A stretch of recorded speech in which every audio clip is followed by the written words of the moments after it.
weighing up your goals, where you want to go with it all. And then just remembering that it's a journey like anything else. It's not set and forget. You might have to keep coming back to it every so often. But that's okay, because I think your brand is one of the most valuable investments you're ever going to make in your business, because it's generally like, it's just that perception that people have of you. So it's just so important. Hi, I'm Beth Beaskey, the founder of More Time to Design and your host of the Design Dialogues podcast. I've been a designer for the last 12 years and I've run my own studio for 5. And I know how hard it is to run a successful business. You not only need to be great at designing, but you need to be great at all the other things as well.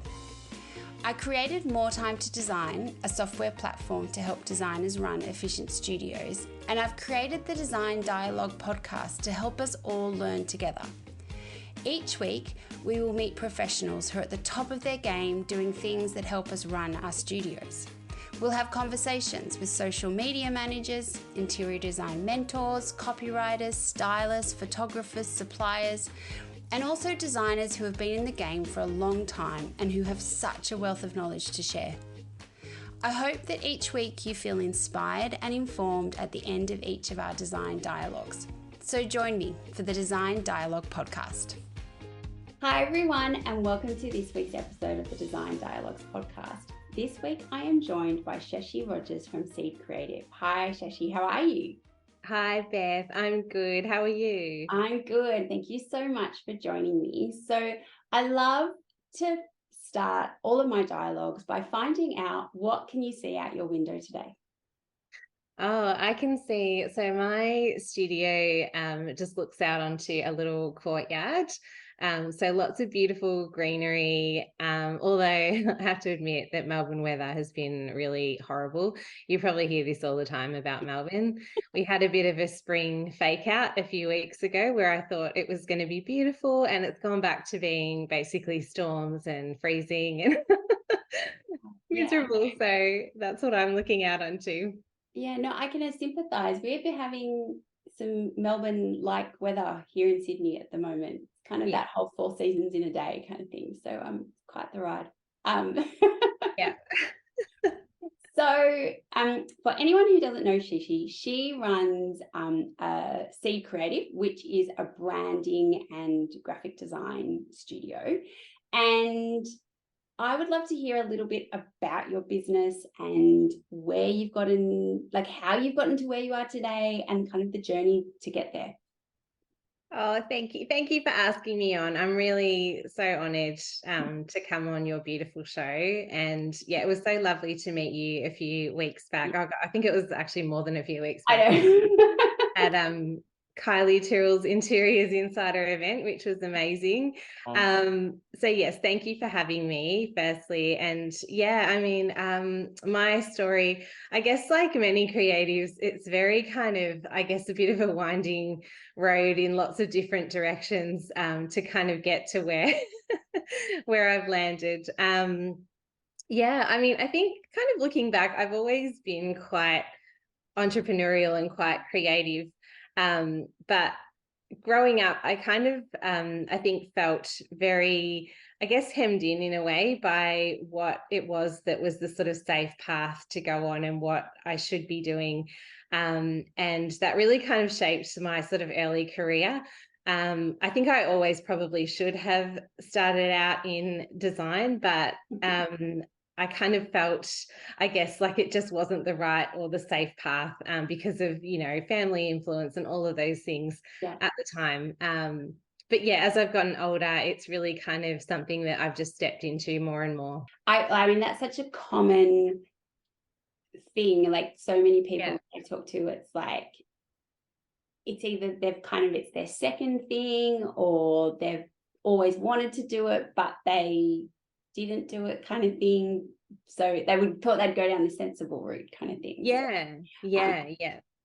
And you initially trained as an interior designer, didn't you? I did. I actually had, so my husband and I, we were renovating homes with the intention of flipping them.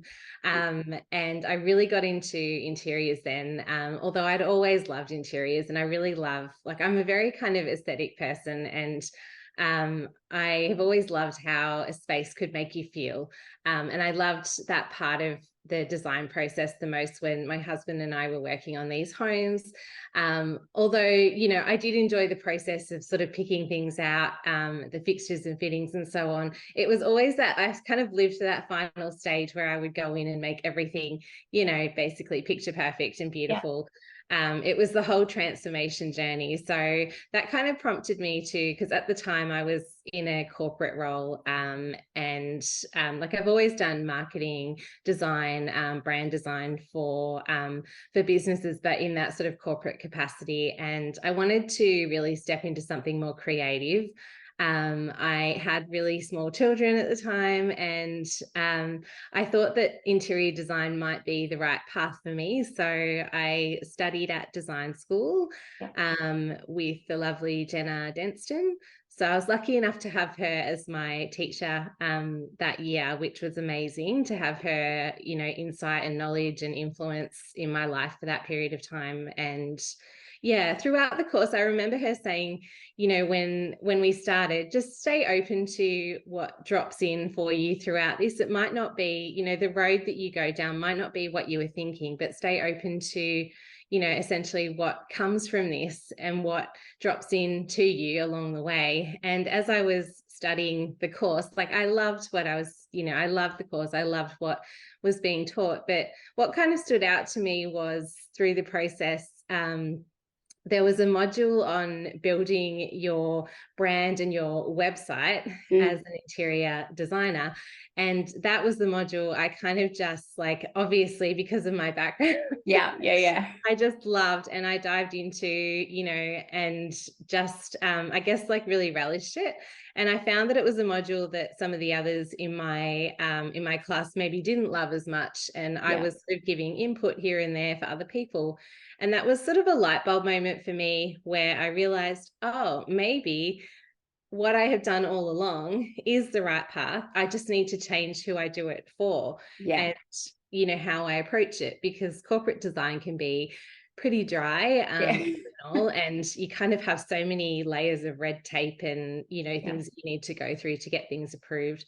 And I just wanted to work in that creative space. So the course sort of opened my mind, I guess, to not only just that I had skills already that I could use, but I could just apply them differently. But also it was just that sense of, like, being around other creative people who had made this their path, had made something successful from it, which I hadn't really been exposed to before. So I think once you don't always know what's possible for you until you see it in others and see that example, and then you start to realize, okay, maybe I could do this.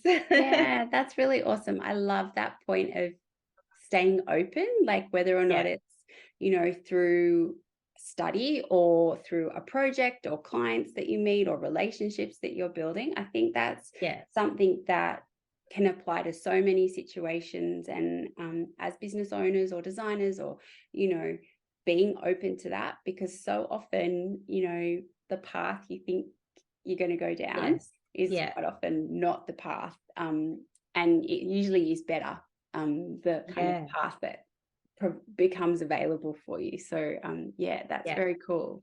So you have said a couple of times when you were telling us about that, you've used the word brand and identity, and I'm sure there's lots of people who've got their earpods in at the moment, and when you've said that, they've gone, oh, logo, she's talking about having a logo.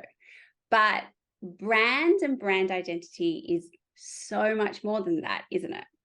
Absolutely. And this is one of my favorite topics. No surprise, being a brand designer.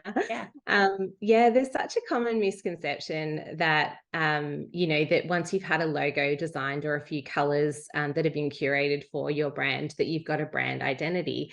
And I see this a lot with people that are coming to me, you know, basically ready to start on a website and saying, I've got an existing brand, you know, and I just want to sort of carry that through to the site. Although I have to say, you know, I'm not attracting the right clients into my space, and I'm not really sure what it is or why. And it's usually because I guess there's just that sort of that sense of with the brand that is it, and it's really so much more. And I think it helps to think about a brand as really a whole personality that you're building out for your business. It's really that perception and that experience that a client has with your business when they're dealing with you and when they encounter you that kind of leaves that lasting impression. So yeah, it's really kind of a lot broader than just that. So, you know, it is a logo and it is colors, but it's also things like the typography that you use, and typography has such a personality in and of itself. And the way that you use the typography, the order of importance that it gives messaging on your website. It's your visuals. Your visuals are a huge thing with your brand, and really kind of help to really just, yeah, create that feeling when someone encounters you. Your visuals can make or break your brand and your site. It's the messaging, it's the way that you communicate, your tone of voice, and really having that deeper understanding of who your ideal client is and what makes them tick. And it's kind of like, you know, understanding them on such a deep level, knowing who they are on such a deep level that if you were to meet at a party, it would be that person that you could just, you know, you would instantly click and riff off of and just have that immediate connection. That's how you want someone to feel when they encounter your brand. It's like they just feel so understood, and they feel excited, and they just want to keep, you know, keep going with you and keep going on that journey. So I imagine that when you do, because that sounds like a lot, that's a lot of information to kind of pull all together and like work out and all that kind of stuff. But I imagine once you've got that brand strategy done and locked down, then building a website, building a logo, building, you know, other print collateral is really easy, because it all just comes back to this roadmap that you've built for your brand, for your business. Yeah, oh, that's the perfect word for it. It's a roadmap. And I actually use that word all the time when I'm trying to describe it. It's the roadmap or the foundation behind everything else. Because once you've got that direction down and you really understand who you are as a business and who you're trying to serve, who you're trying to appeal to, everything else becomes so much easier. You know, it's really having that kind of, I guess, very intricate understanding well beyond just a logo, because a logo is going to be beautiful, of course, and it might look nice, but what's the deeper meaning there? What's the deeper purpose, the connection that you're going to have to your clients? It's not in and of itself, it's not going to attract someone to your business. It's all of those things combined that tell a story and create a feeling, and, you know, really kind of, I guess, make a brand memorable, and make that brand sought after. Yeah, right. Yeah.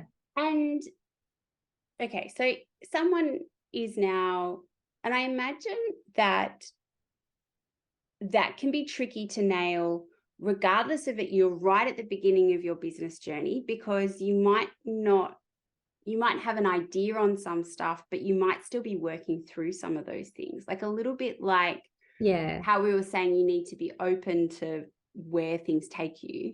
Sometimes when you first start a business, the clients that you think you want to work with are actually not the clients you want, and it's not until you get into it a little bit.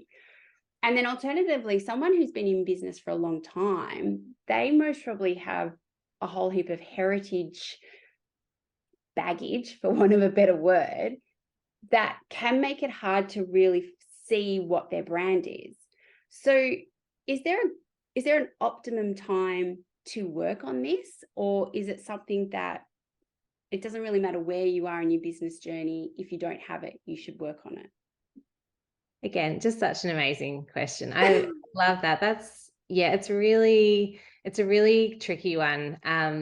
I really believe that your brand is something that it's never really set and forget. It's something that evolves with you, and, you know, or at least it should evolve with you if you want to remain relevant and connected to your ideal client. So I mean, there are people out there that would say you don't need a professional brand to start with. You could just, put together a cheaper logo or do something on Canva and, put it out there. But it kind of goes back to what I was saying before, where what's the deeper, connection there? What is the bigger picture? And is it actually going to serve you? Because you can be a newbie, a complete beginner coming right out of the gate. And like we've all seen those businesses that start, they seem to come out of nowhere, but they have this amazing brand. They know so strongly who they are and who they're trying to talk to that they just cut through the noise, and they're basically a success from the start. And we all know those businesses who have been around for a long time, that maybe still are struggling to define what that is and tap into their audience, and really kind of, I guess, see that success. I don't think there's an ideal time. I think the time is really based on when you start, what do you want to achieve? And, is having a brand going to help you get there? I think it's always valuable. It's just something that you need to keep revisiting and tweaking from time to time, especially as you evolve. And you're so right. When you start out, you don't always know exactly who it is that you're trying to trying to reach. Like we'll just throw darts at the wall and see what hits. Yeah, absolutely. I still think it's a good time to start on your brand. And maybe that's a time where you don't fully invest in, the full bells and whistles. There's always varying levels of brand packaging and different brand designers who might be right in the season of your business as well. I know in this industry, probably like interior design, there's kind of this emergence of a lot of fast turnaround offerings as well, which I personally don't really buy into, but I know that for some seasons that could be a really good option. So if you're just starting out, maybe something like a brand in a day, where they're really just helping you develop that initial sort of foundational identity. It's a visual identity. It's not going to go into the strategy and the deeper sort of elements of your brand, but that might be enough to get you started. And then once you're a year in, you might want to revisit and, work with a brand designer who is able to spend more time on your business and really kind of understand the nuances behind what you're trying to achieve and give you something that feels more meaningful and hits that mark for you. So it's really just weighing up your goals, where you want to go with it all. And then just remembering that it's a journey, like anything else. It's not set and forget. You might have to keep coming back to it every so often.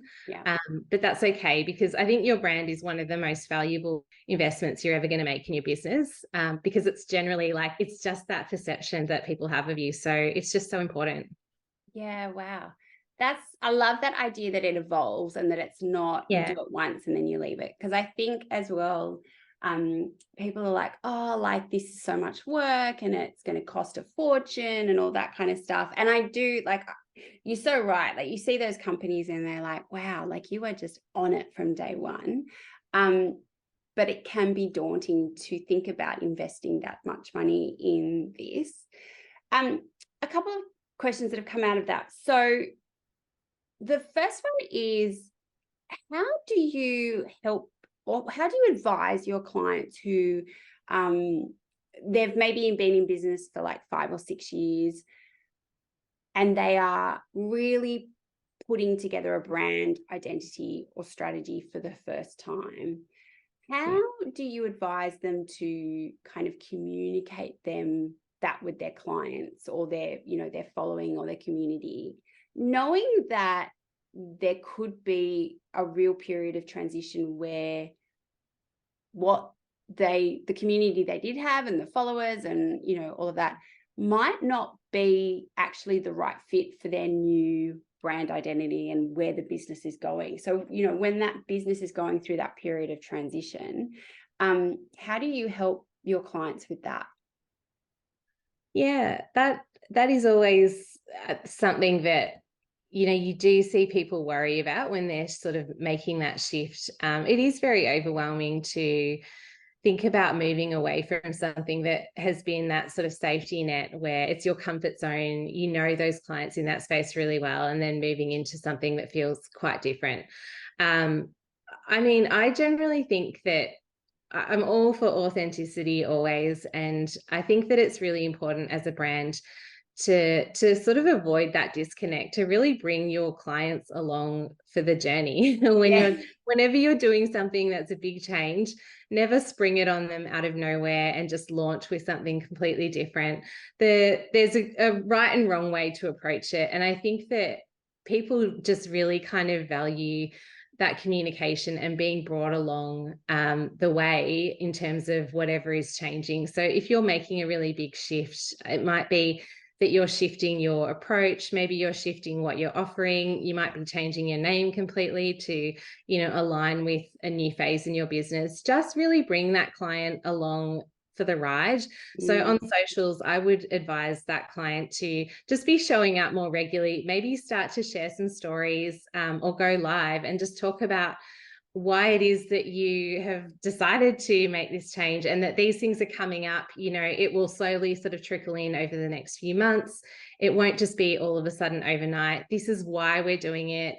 And really just engage that audience as a whole and ask them to come along with you and clue them in on, why it is that you're doing what you're doing, why it's important, and how it's going to be of value to that person as well. And then the other question was, I suppose, for, say, a designer that's just starting out, and they might not have a big budget to invest in this, but they can see the value in it. A lot of what you were describing around, so there's obviously quite a bit of technical work in that goes into it, but a lot of it as well is about understanding who your goal client is, and all of that kind of stuff, which is a lot of stuff that really the business owner needs to do themselves. What are some of the things that what are some things that people could do prior to engaging a brand strategy person or someone like yourself, so that they kind of are as prepared as they can be to get the most out of what the brand strategy kind of puts together? Yeah, it is really tricky when you're starting out to balance what you should be spending money on, isn't it? And just knowing, I think, where that value is going to be returned as well.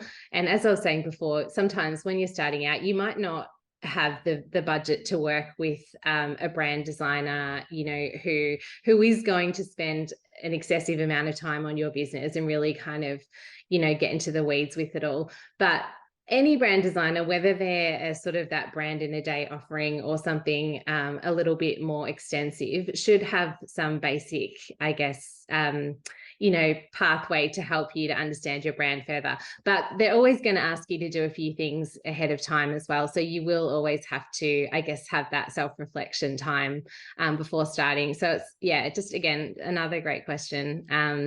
I would say it's really helpful to put together a visual mood board of what it is that you would like to see in your brand. So it's just that feeling that you want someone to feel when they come across it. And it might be pinning everything from visual style, photographic styles, to pinning fonts that you like, logos that you have seen that you like.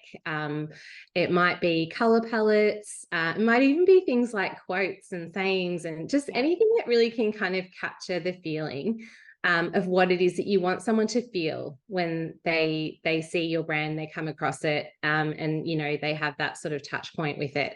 That's a really good, and I guess a really fun place to start, especially for interior designers, who I know you all love a mood board, and so do I. Yeah, love a mood board, love anything visual. Yeah. That's awesome, actually, because you kind of, it's so much like, and relating it back to interiors, it is that starting point where, whether it's the client or the designer, it is all about the feeling that you get from the interior kind of thing, and the feeling you get from the brand. So us interior designers should be quite good at some of that work. Yeah, absolutely. What are some of the clues that people might have in their business that maybe their brand or brand strategy, if they have one, is not quite right?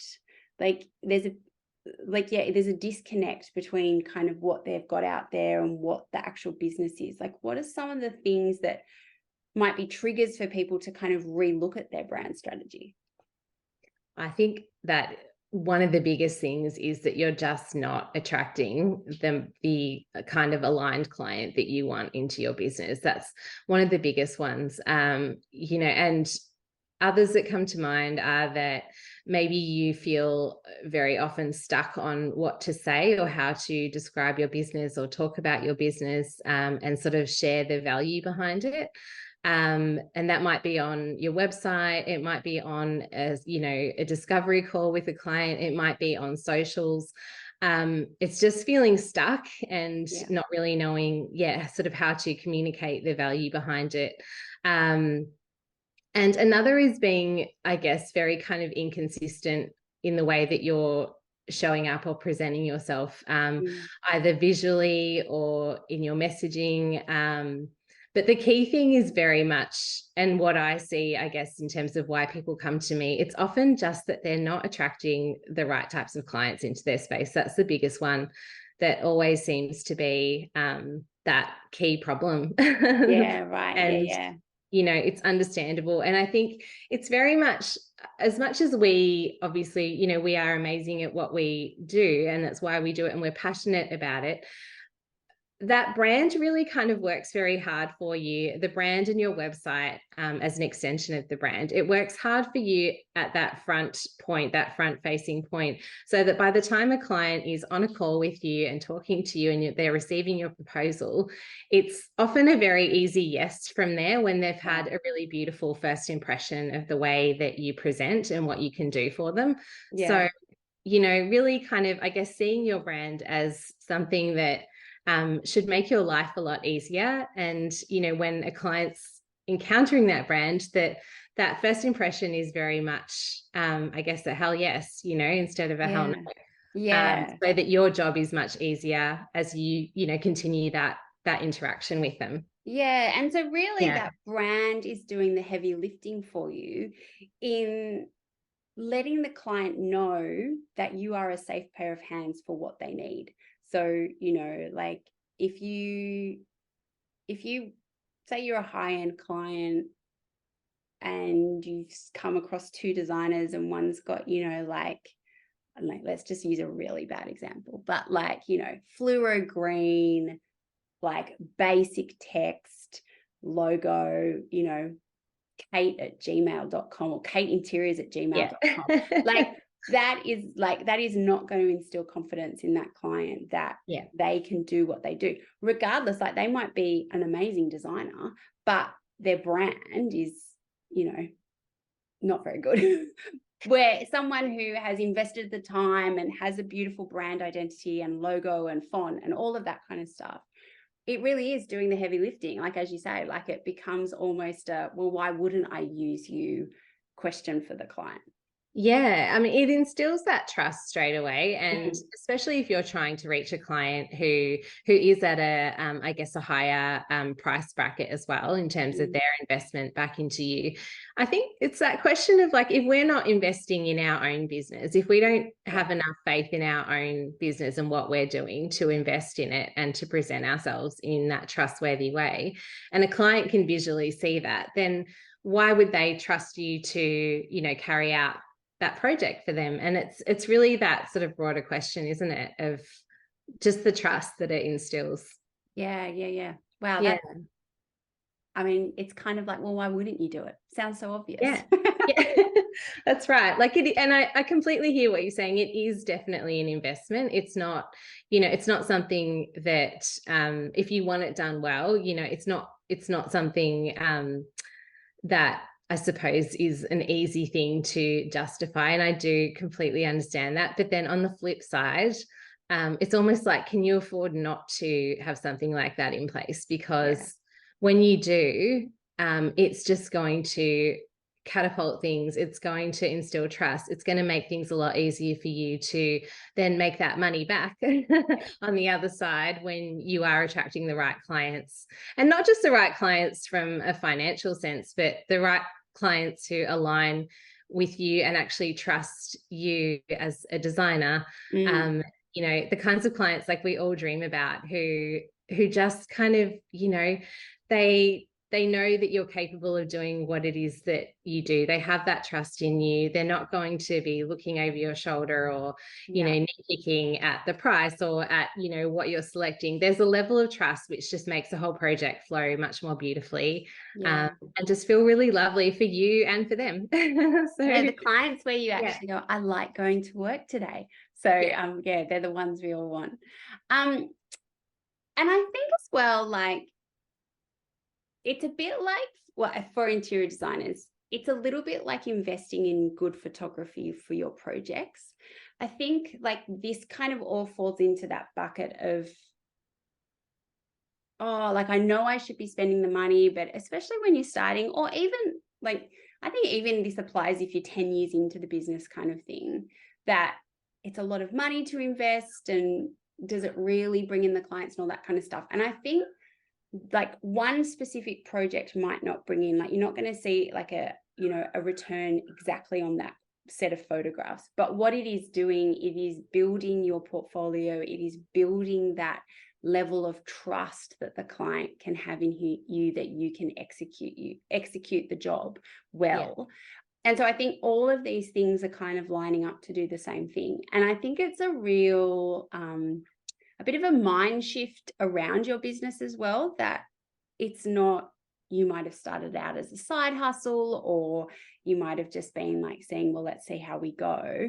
But it's a real sign that this is a mature, proper business. We've got, you know, we've got all these things in place and we are building it up.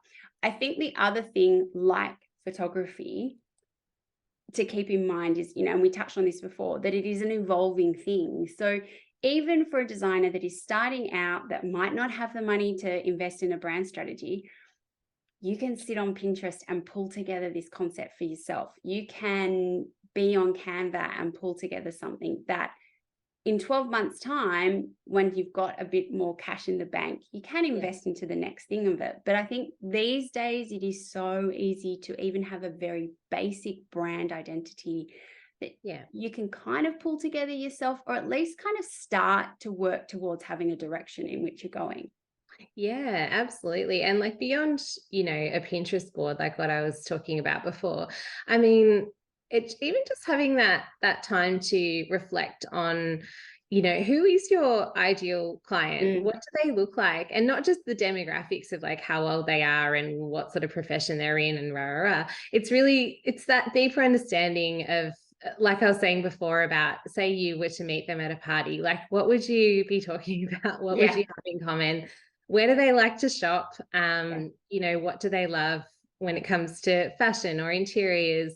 If you were on a road trip, what kind of music would you be listening to together? You know, it's that kind of like deeper sense of not just the demographic information, but the feeling behind it. And, you know, that feeling is always the key thing that you want to hone in on. Like, who is this person on a deeper level? What makes them tick? So you can start to really write that down, think about it, define it, before you even work with a designer. And that will help you so much, you know, even just in having that clarity and understanding, as you're talking to new clients, as you're, you know, posting on socials, and you know who you're talking to. And that clarity is just so priceless, and it will help you so much. And you can also start to think about, who is my business? What are my values? Like, what do I stand for as a business? What's important to me and what's not? And what types of projects do I want to work on, versus what's not really for me, what's not working for me.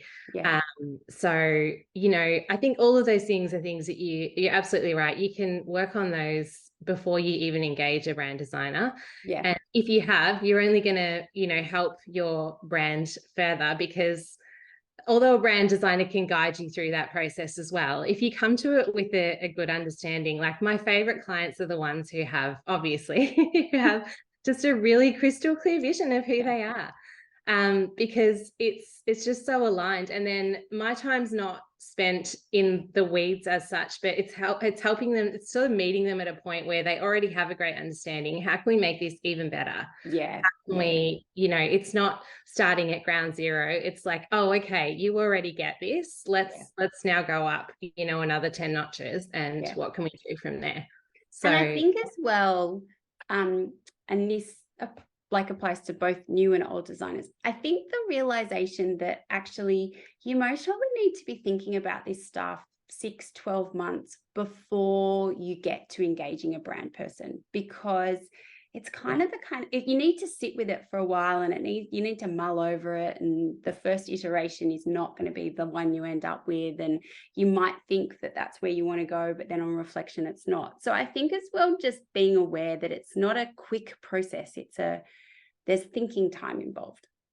Absolutely. Yeah, there's always thinking time involved. And I mean, often, like, I'm quite grateful in a way that a lot of my clients, you know, will sort of come to me, and they're okay to wait sometimes a little while to work together too, because I mean, obviously it's because of the studio schedule, but it does, on the flip side, like, it really allows them that time and space to go deeper and start to consider these things. So when someone books in with me, I'll send them full guidance and a walkthrough of what they need to start thinking about before we work together. And that time is actually really, you know, it's not wasted. Like, it's so valuable, because they do sometimes really just need that space to sit with it. Yeah. And really, I guess, come at it with a lot more introspection. Like, we're not just going to bust this out in a week. It's something that we want to last you for a long time to come. Yeah. And obviously we might come back and tweak things here and there over time as your business evolves, but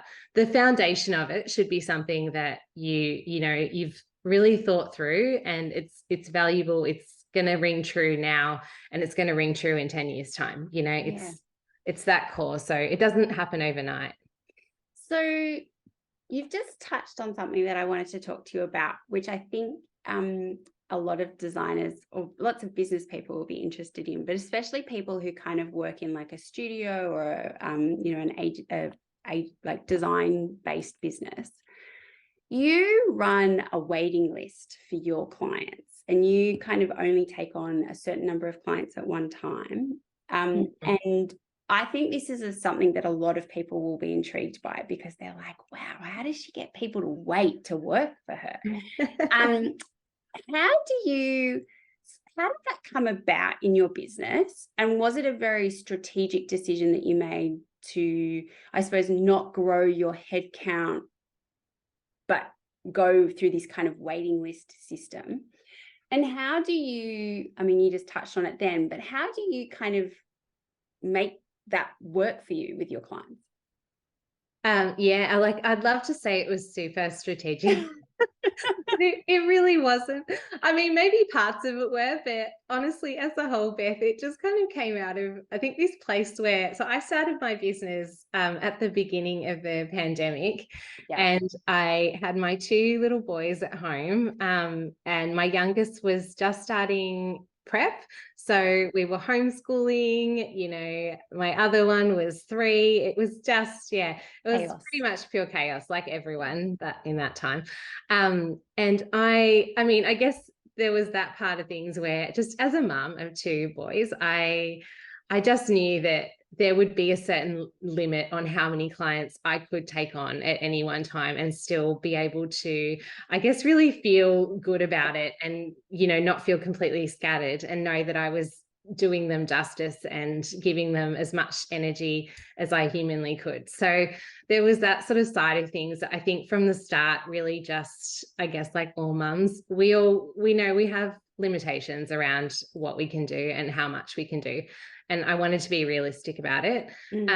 But the second thing was that I really wanted to, when I work with clients, like, I've always had this motto of, I want every client to feel like they are my only client, even when they're not. You know, I want them to feel like that really kind of, I guess, that high level of attention and care, because a brand is really personal, just like interior design. You know, someone's really letting you into their business, and they're trusting you to get their vision, capture it, and translate it. And I don't know any other way to do that apart from being able to give my time very fully and really try to get to know them, get inside their head. And I can't do that if I have, you know, an exorbitant amount of clients at one time.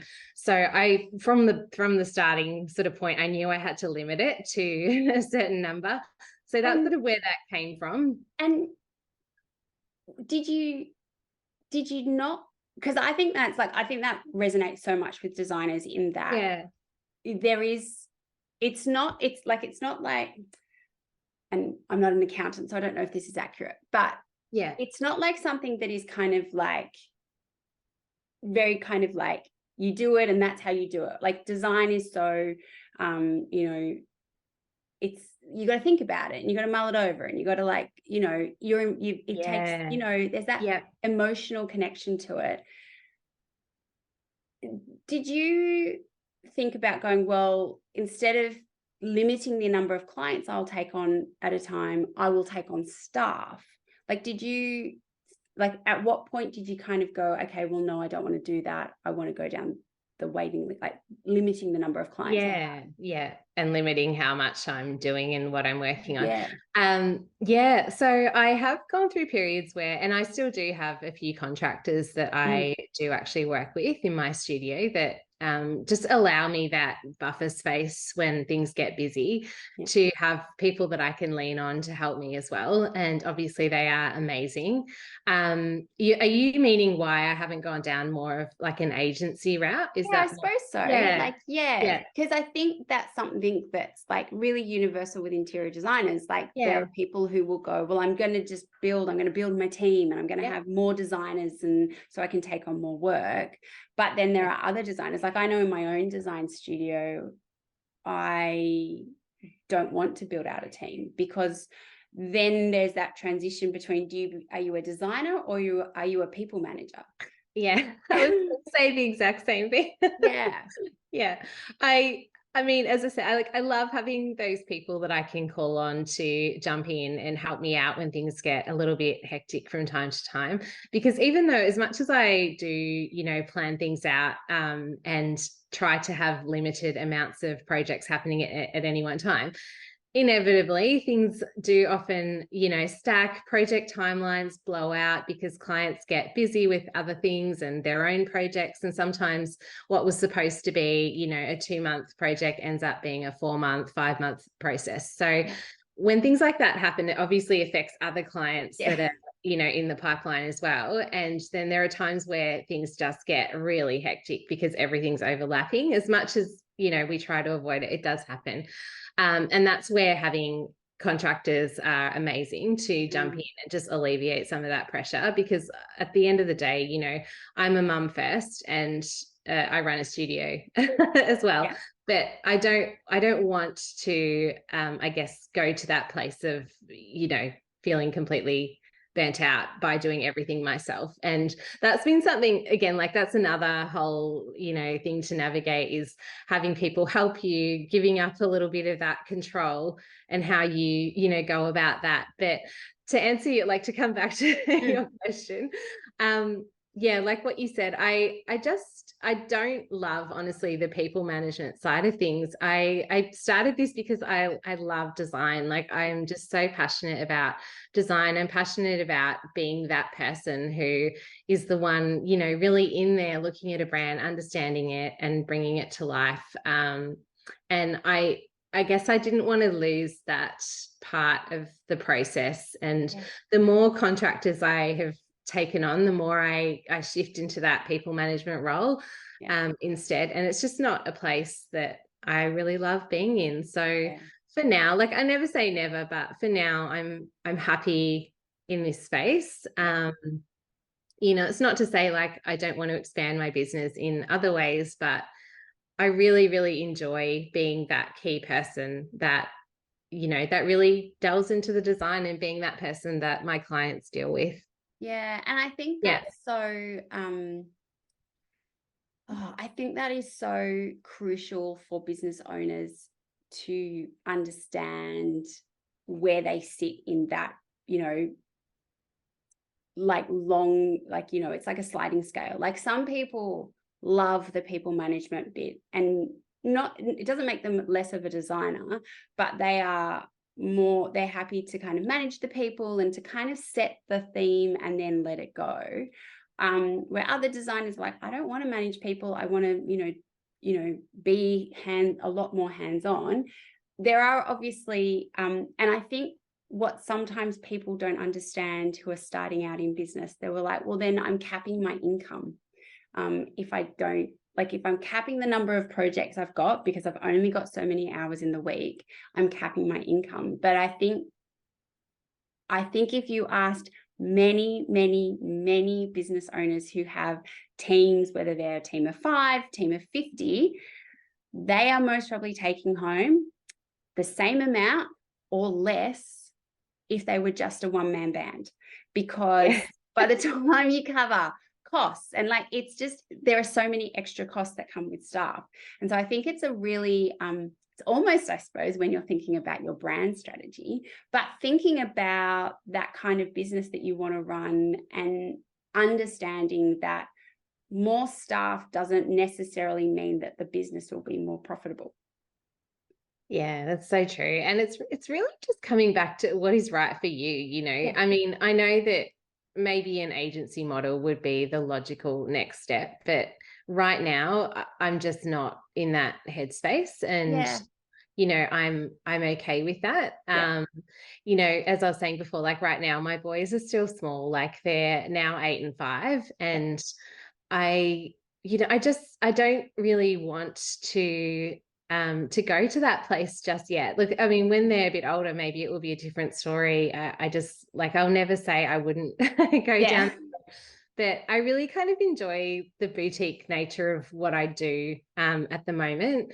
And I mean, everyone's different. And yeah, I mean, as you say, I think there are different, like, it's like the whole different levels, different devils, or whatever the saying is. I think it's new levels, new devils. It's like no matter where you go, there's always something you're going to have to contend with. And that sort of whole idea of expanding and having a team, like obviously it looks really shiny and you kind of think, well, that is the logical next step. But I think we've all just got to ask ourselves the question, like, is that the right next step for me? So for me at the moment, yeah, it's not really something I'm drawn to, but yeah. As you say, you never say never. You never say, that's right. You never say never. Like I can really, like, I mean, I've got, my kids are 5 and 3 and I'm like, managing them is more than enough people management for me. I do not need any more like people management time in my life. So, but it is, as you said, like I think it's a season, like just as like it's a season for your business that ties in with the season of life that you're in, kind of thing. But I do think, it's definitely something that new business owners and even more senior business owners should take more time to reflect on, I think. So tell me, what are you looking forward to in your business in the next 12 months? I mean, like, I'm loving what I'm doing at the moment, and I've been working with actually I've got 2 business coaches at the moment.